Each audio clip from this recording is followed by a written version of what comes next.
All right. So it's been, I don't even know how many years. I think 2 years, 3 years almost now since the last time I attempted to study Mandarin Chinese. I've failed at it like 3 times now. So for reference, my mom is Chinese and she's from Hong Kong. But I never learned Chinese except in school context, Mandarin. So there's a Mandarin class when I was in fourth grade.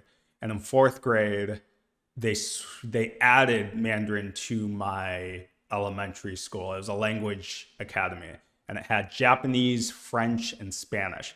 So I took Japanese for the first K through 3. Then they added Mandarin for fourth.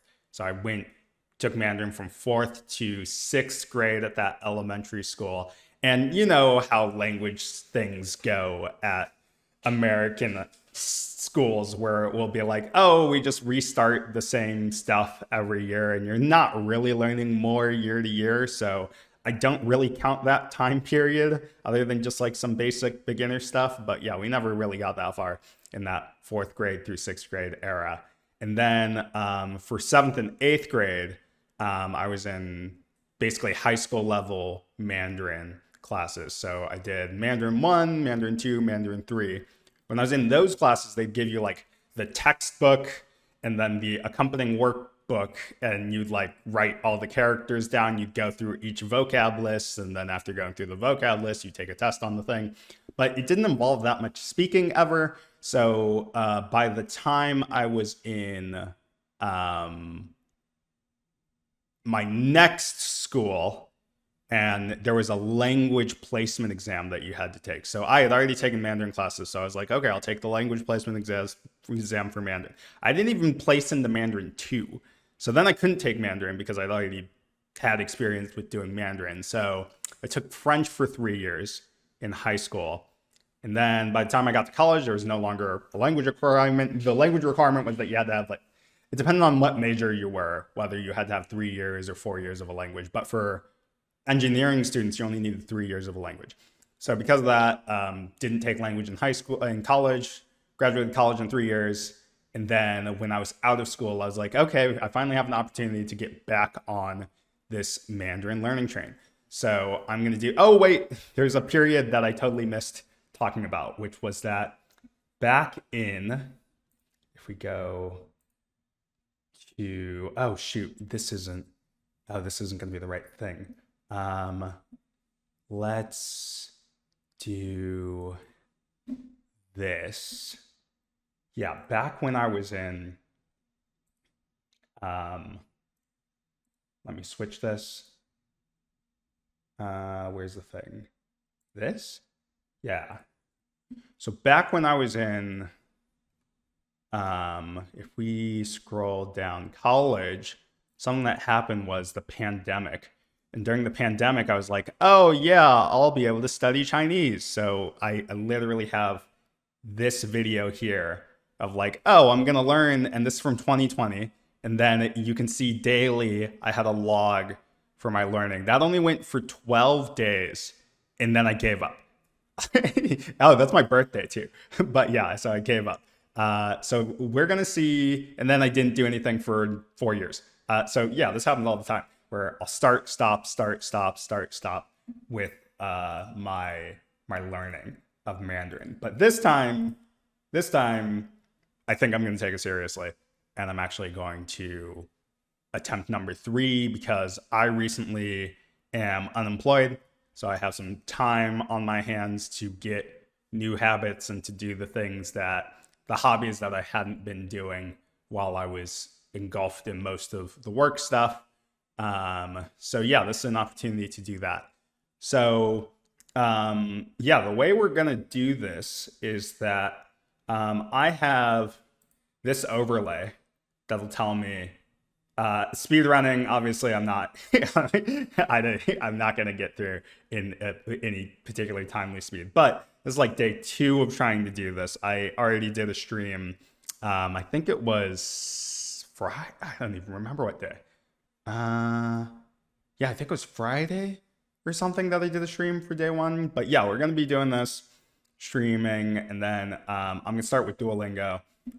If I go to this and here and I've got a timer, and the timer's for 50 minutes, and then there's a 10-minute break in between. So what I'll be doing is doing 50 minutes of studying with different content. So if we look over here, here's some Duolingo. Duolingo I don't think is the greatest for this, but I need something that is relatively simple to do to like get warmed up. And then I have this Anki flash deck. This is the Anki Xie Hanzi. So Xie is in like right, and Hanzi is in right Chinese characters. But the deck itself has a bunch of different things in it. But the only thing I actually cared about were the meaning cards, because it has like a frequency list where it does the most frequent stuff by HSK level. So I'll be doing those flashcards to get some sense of to store in long-term memory all the words and characters so that I can start reading more stuff. And then we've got this immersive Chinese app, and this is also going to be another thing where it's like sentences that slowly give me more vocab language, and then for reading purposes, and audio for speaking.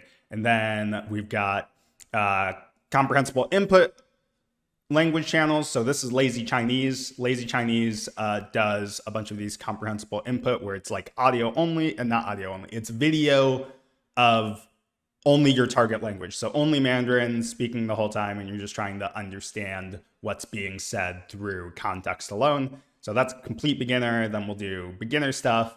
And yeah, so that's how we're going to do our sequence of things. I've also got the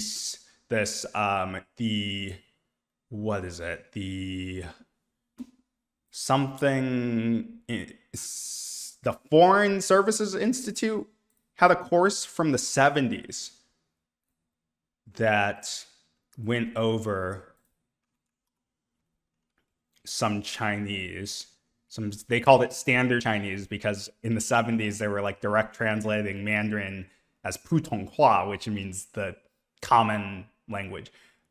So yeah, I'm going to go through their audio material in particular, because when I look through the actual textbook, the textbook just has, it only uses pinyin. So it only uses the romanized version of things when it's going over the vocab. So when you go over here and you look at like unit 1 and you go to vocab, it's all pinyin for the vocab. So I don't know how I feel about that as a resource outside of the audio. But the audio is freely available. It's public domain. So yeah, so that's kind of how I'm going to go through these things. Let's see. We're going to put our overlays back. And yeah, so we've got timer. And then after timer, we got break. And then we'll be doing that in that regular sequence. So that's the goal. And yeah, so I'm going to get started.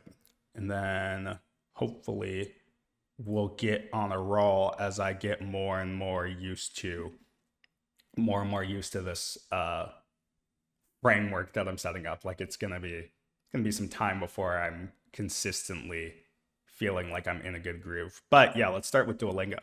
And let me start the time.